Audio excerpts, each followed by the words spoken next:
Hey everybody, welcome to another edition of Golf Business Live, powered by Supreme Golf. I'm your host, Michael Williams, bringing you the show that is for you and about you, the golf course operators, how to help you hopefully do what you do already so well, just a little bit better. We have a great show for you today. And, I got a question I just want to open with this because a couple of people have talked about the flags are in the background. I just put up some flags in places I've been or places that I'd like to go, where the course is back in the background. Some people say, hey, can I get a flag up here on the wall? It's like, sure. If you send your flag from your golf course over to Harry Morrell at NGCOA headquarters, go to the website to find that, and send a flag to him, and I'll see if we can't work it into the rotation up here. Because, we like to represent, for those who are listening without video, we do have flags in the background of the different golf courses. But if you want to see your flag represented, get it to us. We'll get it up there. Okay?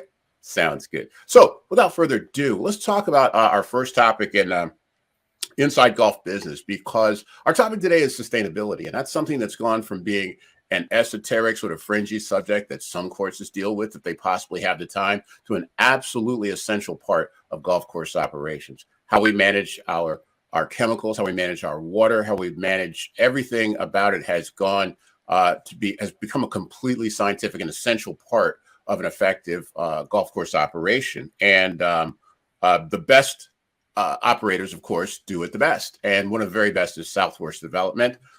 Please welcome to talk about sustainability in her new role as a director of sustainability for Southworth Development, Eleanor Brown. Eleanor, welcome to Golf Business Live. How are you, my dear? Thank you, Michael. Doing great. How are you today? I'm doing wonderful. A little bit jealous because I'm not in San Diego where you are. We should be doing Golf Business Live. I'll let the higher ups know the next time we do this in your office. Okay.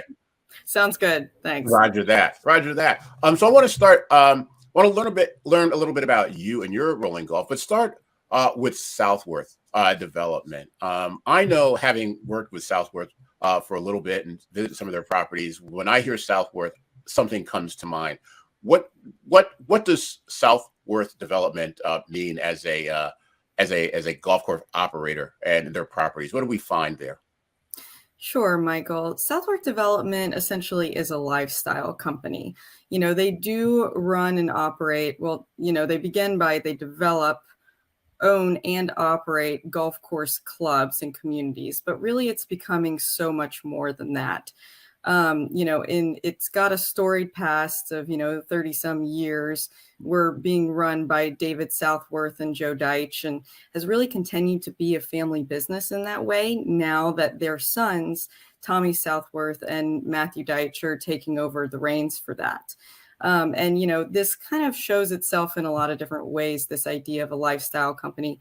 We have some pretty independent or different types of brand pillars that you don't see kind of across the industry in other places. One of those being what we call the Southworth Way. It's kind of an unofficial code of conduct that, everyone who joins a Southworth club is going to have the comfort and knowledge that they're joining something that's really high quality, but a very laid back atmosphere where both members and employees alike will know that they're going to be respected and valued in that space. And so that kind of can translate to sustainability.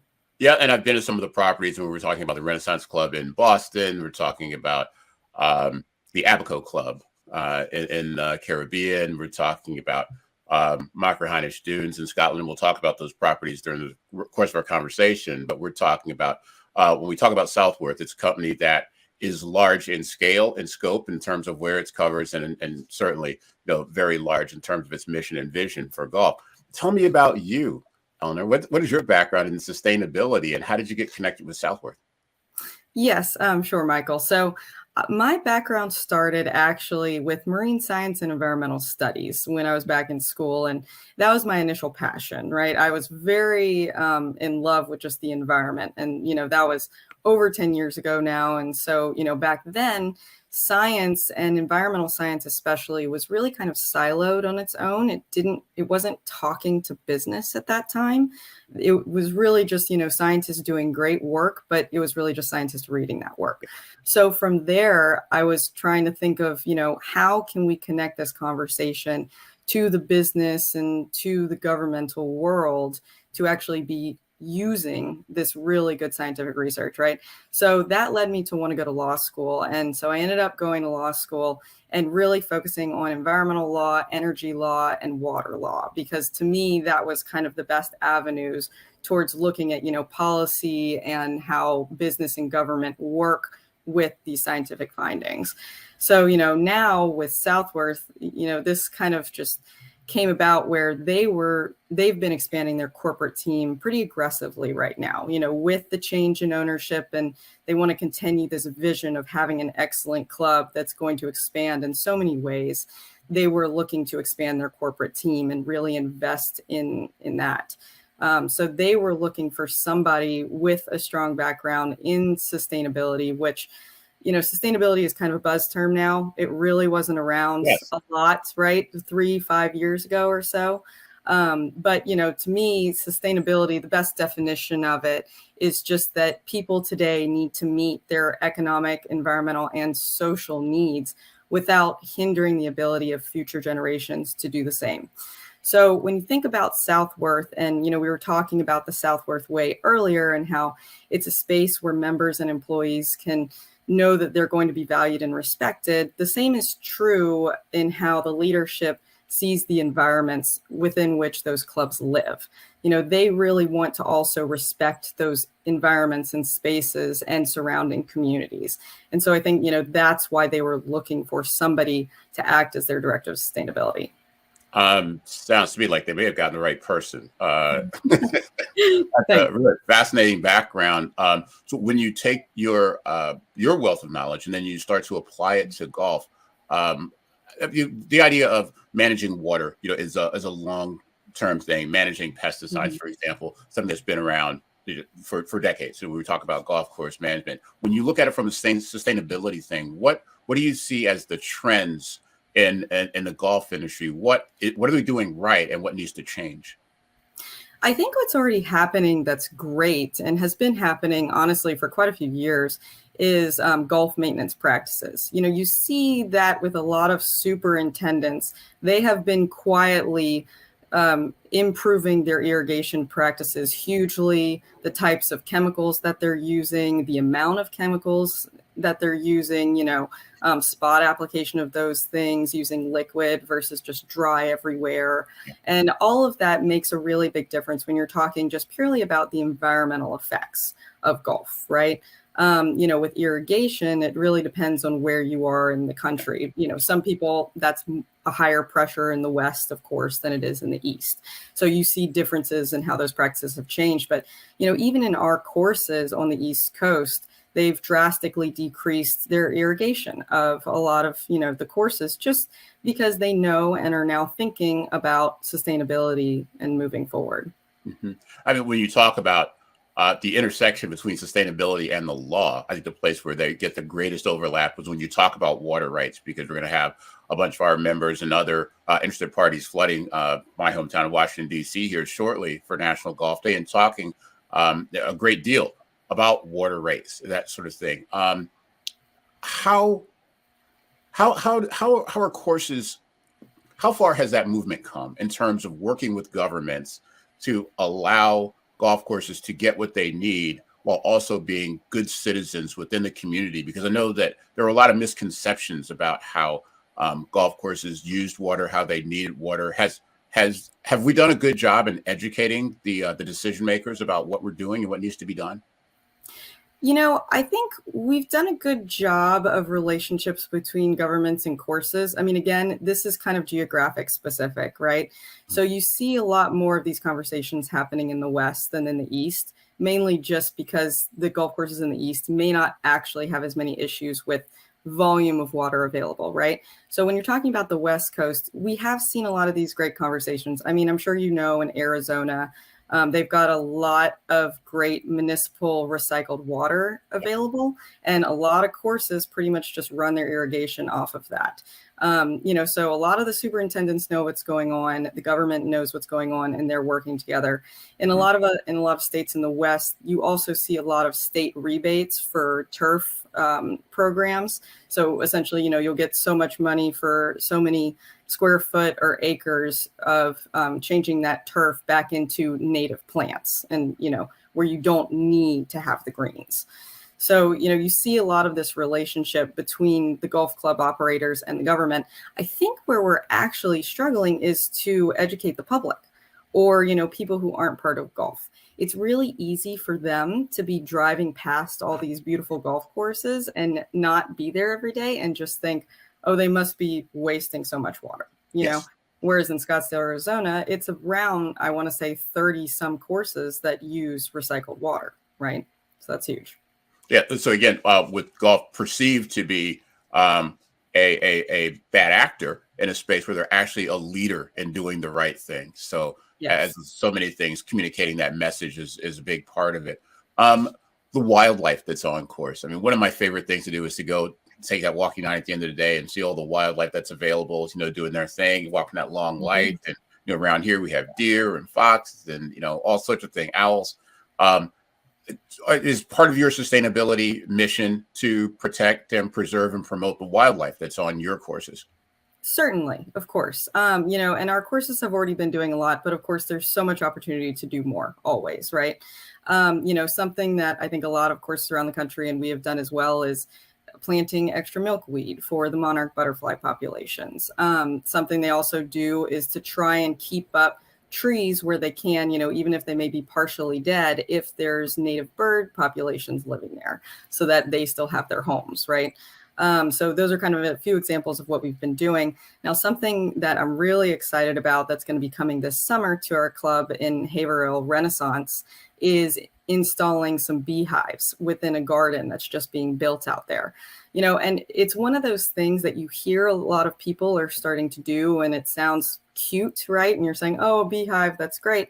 But honestly, it has such a huge impact as well. I mean, it's about 1 in every 3 bites of food that we take are made by bees pollinating that food. I mean, they're essentially responsible for so much of what we eat and a huge part of our economy. So, just trying to be a small part of that even can make a huge difference. Again, dropping knowledge. That's really kind of fascinating fact, but an important one to know. When you talk about getting into this, because clearly Southworth with you have jumped into this with 2 feet in both hands. As other operators are looking to ramp up what they're doing, let's say, and talk about sustainability as a category. I know it's hard to talk about anything sustainability without talking about profitability. How do you make the case for sustainability as a integral part of profitability for an operator? Sure. There's a couple of ways to do that. And I think the hardest part is trying to look at a longer timeline. So, when you think about sustainability, a really good way to get your feet wet in sustainability is to think about circular practices. So something that is going to reuse items that you already have and decrease the amount of waste that you're creating is naturally going to be more sustainable, right? So, having a bottling system on site rather than using one-time use plastic bottles. At first, that may be more expensive up front because you're going to have to get the system. You're going to have more employees work that system. You're going to have to be able to transport those bottles and everything else. However, over time, you'll be having to buy less water bottles, right? And I mean, that may be a shorter ROI that's easier to show. Mm-hmm. But another thing to think about is you're seeing across all of these states great incentives, right? For energy efficient tax rebates, tax credits, things like that, for energy efficiency incentives, or for, the turf grass programs in the West.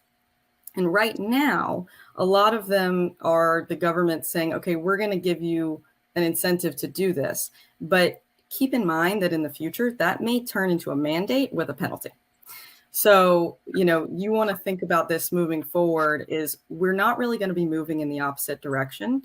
Population change only really seems to be increasing. So the demand on our natural resources is only going to continue to increase. And the government understands that, right? And so that's why, in California, for example, you're actually already seeing, mandates on how much water you can use while you're still seeing the rebates. Gotcha. So we've talked a little bit about how people can get started. That's the beginning of the journey. Let's talk about sort of the prize, crossing, well, not necessarily the finish line, but certainly achieving a high level of accomplishment here. When we talk about your property at Machrihanish Dunes, which has been awarded and recognized by a number of global organizations for its excellence in sustainability. Talk to me a little bit about what you're doing there and what other operators can emulate from Machrihanish. Sure. So Machrihanish Dunes is a site of specific scientific interest. So it's a protected site where essentially they just allowed us to build that course in a highly environmentally friendly way, where we could only move the dirt around where the greens were going to be. And essentially it is protected area because of the pyramidal orchid, which is really rare in that region. That was built around 2008. And since then, because, they've come back out to check on the pyramidal orchid and to check on the environment and make sure that it's still quite healthy and doing well in conjunction with that golf course operation. And because it has been doing well, we actually have the green light to go ahead and continue building out a little bit more of a golf course out there, which goes to show how well that club has been doing at creating a sustainable environment. It's a fantastically beautiful property. It's just stunning, and I hope to see it sometime sooner rather than later. So for you, what's the next thing? What's the big goal as we close? Just got a couple more minutes. What's right on the top of your to-do list? Sure. So we've got a few big operations ideas that we're working with right now. But I think moving forward and kind of looking 5-10 years down the road, the big differences that you're going to make is in development. So, there's all kinds of green development right now. I mean, you can look at just LEED certified type buildings. You're going to get a lot of ideas for high energy efficiencies, better building materials that are less carbon intensive and things like that. Just a really good example of that gets me really excited is actually this company called Hemp Blocks out of Australia.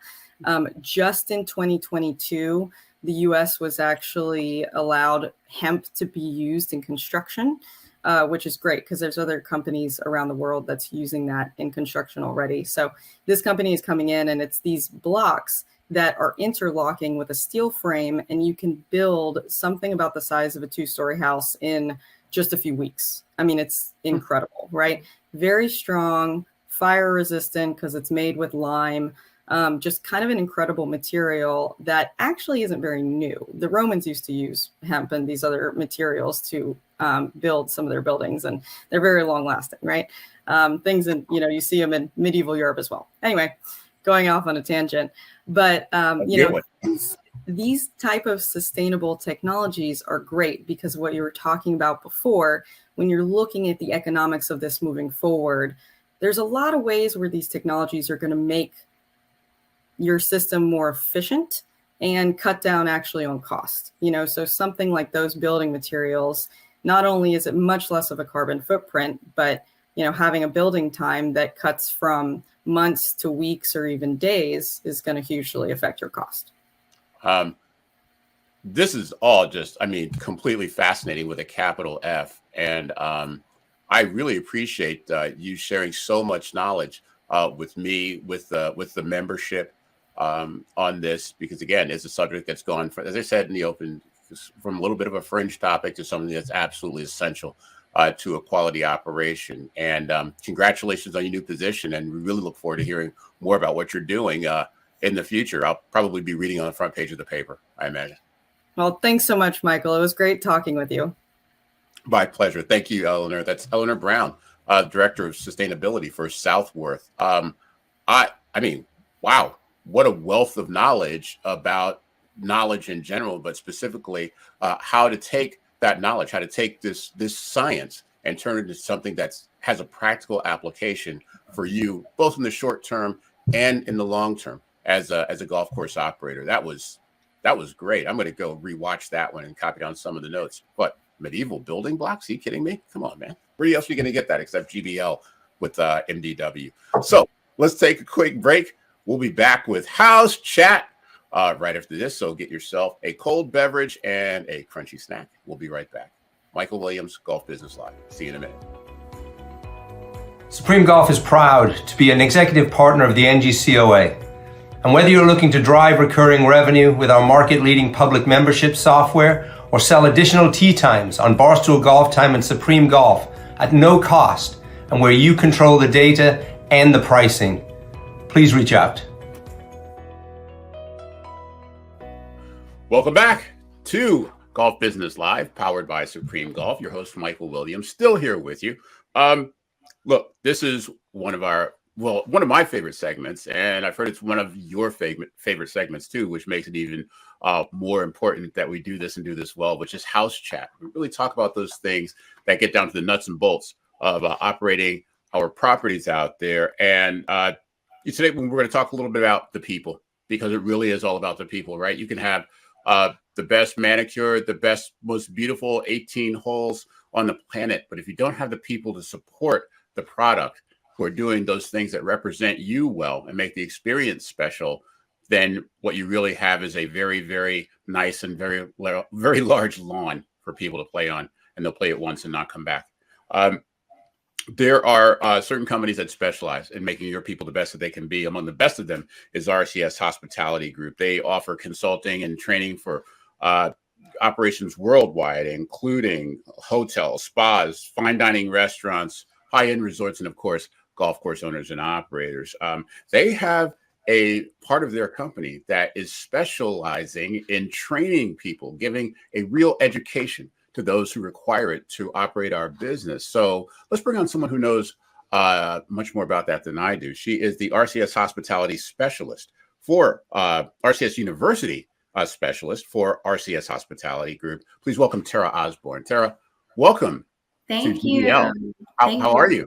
I'm good. I'm so excited to be here. Thank you for having me. Outstanding. We're so excited to have you on. And let's just jump right into it, all right? Because we're talking about the workforce. And of course, we've seen with the challenges of the last 2 or 3 years, everything from supply chains to pandemics to changing demographics, God knows what. I mean, I've named some of the circumstances, but you could share with the audience some of the trends that you are seeing in workforce management and what operators of all kinds of businesses are having to deal with. Yes, absolutely. Well, as you know, a big part of what we do is we go out to different clubs around the country, around the world, and we do training, we do evaluations and consulting. So we feel like we're really on the forefront of the issues and difficulties that clubs are having right now. And we're really seeing a lot of hiring and, finding the right fit for clubs, being able to gap the generational differences. That's a big thing for us. We work really hard within RCSU to be able to bring content to help bridge that generational gap. So, for example, coming from it from 2 different ways. The first way that we come at it is to train our managers, to deal with different generations. We have a younger generation that's highly reliant on technology. Their phones are stuck to their hands. So being able to provide a training path for a younger generation that is more used to a virtual training, the virtual world, has been really important for us. So we're seeing that having virtual learning in golf course and golf course operations has been really helpful in getting a younger generation up to speed.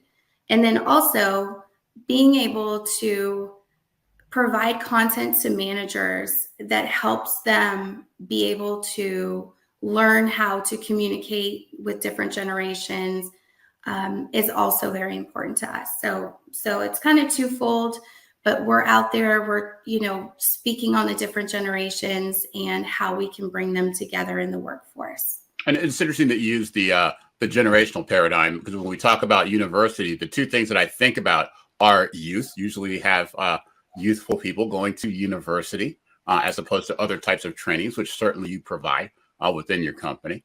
And I think of accreditation, that there's a certain amount of gravitas that comes from an education that's obtained through a university process. Talk to me a little bit about the university branding and what your operators expect and what your students expect when you have that university title attached to it. Sure. Well, we create learning paths. So we have certifications that we create. So, for example, you have a food and beverage team. We customize a certification for that team. So once they take all of the courses that are recommended and required, they will receive a certification at the end. The other piece is that we offer courses that are PGA, that you can turn them into PGA for credits, and you can also turn them to the CMAA for credits as well. So we have all those options. That's excellent. I mean, that's a really important point, because so many people are building their careers and basing their careers on that particular credential, the CMAA or the PGA. So the fact that you can augment and enhance their career path with additional learning, that's really huge. Well, talk to me about some of the courses that you give. Are there any particular categories? I know you do some outside services, some inside services. Yeah. Talk a little bit about the groups of trainings that you do. Sure. We have virtual training from food and beverage to golf course facilities. We just partnered with Golf Safety to provide agronomy courses, sun safety courses. We have 8 different courses, English and Spanish, to offer to golf course operators. We also have some new soft skills, so diversity and inclusion, time management. We also have emotional intelligence, which has been a very popular course that we've just rolled out recently. And then we have stress management, which we know working in any industry, especially the golf industry, coming out of COVID and the expectations, and we're all still trying to get up to speed on the hiring. The stress management's important, so we have some really great courses there. We also have a huge library of management courses, so particularly for those young upcoming supervisor managers, kind of working their way up through clubs or courses. We have about 8 different courses in relation to hiring and training, creating a great service culture, making sure that we're building out training plans, things like that. And then from there, we have food safety courses. We have some COVID resources, and a variety of a lot of other courses as well. So we have a pretty well-rounded library for you, over 50 hours. Yeah, that's a pretty large menu from which to choose. So let's go a little deeper on the courses. Are they talk to me about, and I don't want to characterize them, you can do that. Are they a semester long? Are they a couple of hours long? Talk to me about the structure of the courses, how long they take to do, and what kind of materials you do. And you already mentioned that they're virtual in nature. How do you take a course?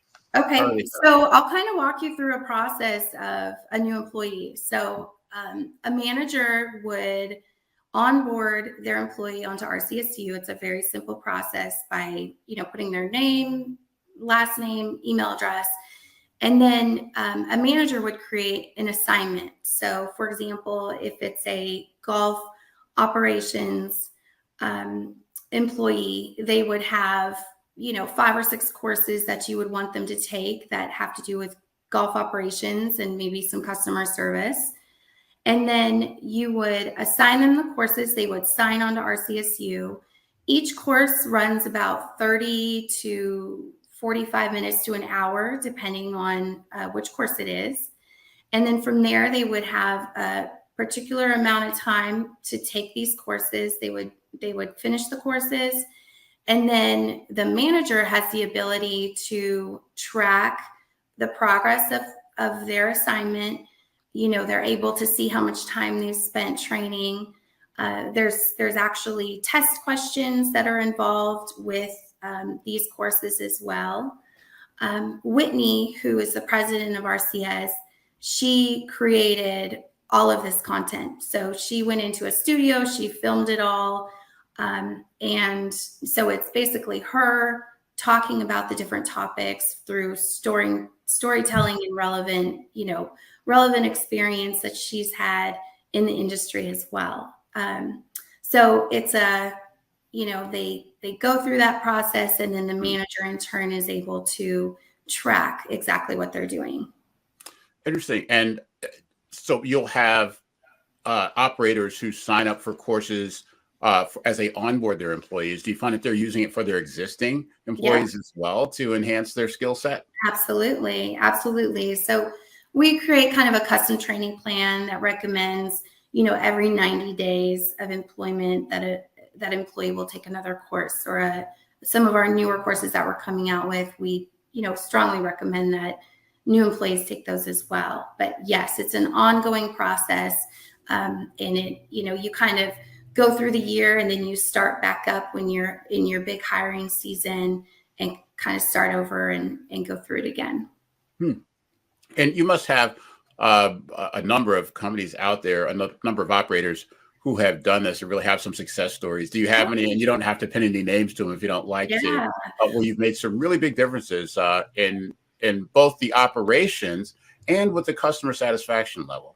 Absolutely. Well, we love our NGCOA customers, and one of them is MCRA, which is Montgomery County Revenue Association, that we work really closely with. They have multiple courses, and basically what we do for them is we set up the 9 courses. We continue helping them through training throughout the year, and as they're going into their hiring season, which is currently, I'll work with their managers at each course, help them get their teams onboarded and their assignments set. And we always have incredible feedback from Wayne and Montgomery County. We're actually in the middle of this process right now for the 2nd year in a row. But we've had some huge success. The other thing is courses are able to create their own content. So if you wanted to take your iPhone and go film exactly what you want the driving range to look like every day, you can film that, and we can essentially put it in your custom training portal. So you can, as new employees come on, or if you need to remind employees, it's available for them. So that's another great piece of our CSU. Well, I couldn't be happier that you're working so closely with Montgomery County golf courses, because if I reach out of the screen this way, I'm touching one of those golf courses right there. Wow. Actually, Montgomery County. So yeah, I know the courses and the guys very, very well. And Wayne Rohauer, those guys are so dedicated to creating an amazing golf experience in the area. And it's really gratifying to know that you guys are helping them do that. Absolutely. So as we close, let's talk a little bit about where the labor market is right now. As you alluded to, there's challenges with, there's generational challenges. There's the size of the labor market, which is, it seems to be contracting. Maybe it's picking up some. You have people who are wanting to work remotely. There's all sorts of things that are there. As you look at the labor market and go to have initial conversations with your folks, what advice are you giving them, other than certainly to work with you, about how to make adjustments for this labor market that seems to be so in flux right now? Sure. Yeah.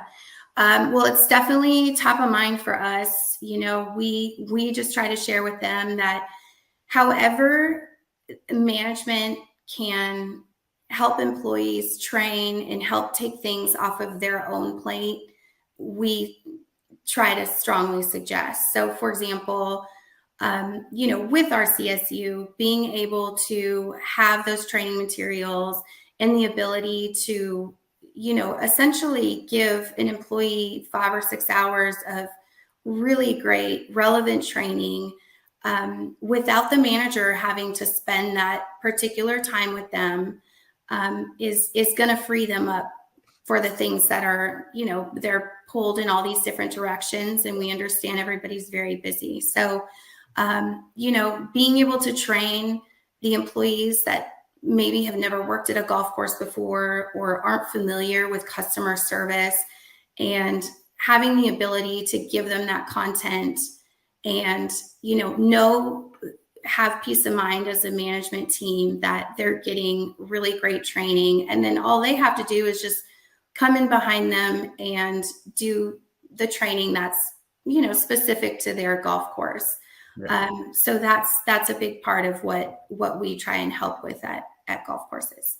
Yeah, I mean, I think you really hit on it there that, there's a lot of people coming there who really don't have a bunch of experience, and to be able to get them up to speed on basic skills and then specific skills at the same time, you're making them a very valuable employee for that company, a very useful asset.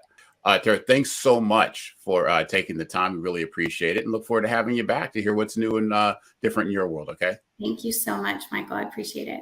Sure. Welcome. That's Tara Osborne from RCS Hospitality and University, RCS University.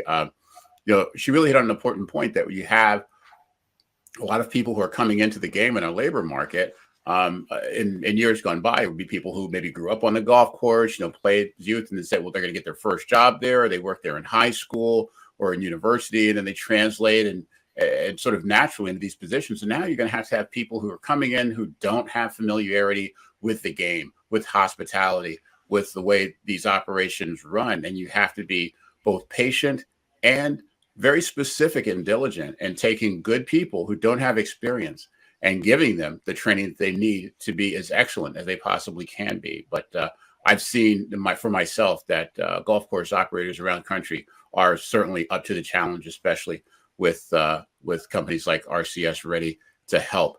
That is it for this edition of Golf Business Live. As always, thank you so much for watching. We do it all for you, and we'll be back very soon with another episode. So for our production team, Harry Morell and Taylor Wall, and of course, Jay, Karen, and all the team back at NGCOA, thank you for watching. I'm Michael Williams, and we will see you next time. Golf Business Live, powered by Supreme Golf. See you later.